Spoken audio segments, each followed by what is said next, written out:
ডেঙ্গুর সিজনে দেখা যায় যে ডেঙ্গু জ্বর হওয়ার পরে অনেকেরই প্লেটলেট কাউন্ট কমে যায়। কিন্তু আহ, এই প্লেটলেট কাউন্ট যে কমে, কেন কমে?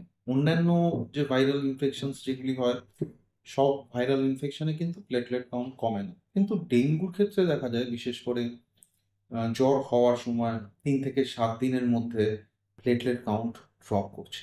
বিভিন্ন গবেষণায় দেখা গেছে যে ডেঙ্গু ভাইরাস বোন ম্যারোর মধ্যে যে সেল থেকে প্লেটলেট উৎপন্ন হয়, যাকে বলা হয় মেগা ক্যারিওসাইট, সেই সেলকে ইনফেক্ট করে এবং তার ফলে প্লেটলেটের প্রোডাকশন কম।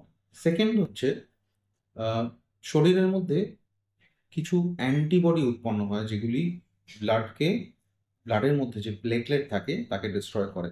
ডেঙ্গু জ্বরের ক্ষেত্রে প্লেটলেট কমে যাওয়ার যে তৃতীয় কারণ, সেটি হলো ক্যাপিলারি লিক সিনড্রোম।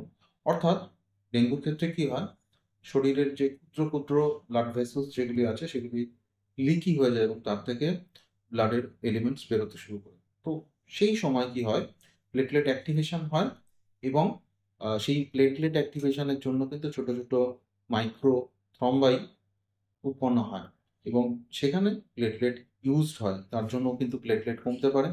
যদি কারোর স্প্লিন বেড়ে গিয়ে থাকে, সেই স্প্লিনের মধ্যে স্প্লিনিক সেকুয়েস্ট্রেশন হয়, অর্থাৎ স্প্লিনের মধ্যে, বড় স্প্লিনের মধ্যে কিছু প্লেটলেট গিয়ে এন্ট্র্যাপ হয়, তার ফলেও কিন্তু প্লেটলেট কমতে পারে। সো এরকম বিভিন্ন কারণ আছে ডেঙ্গুর ক্ষেত্রে প্লেটলেট কমে যাওয়ার।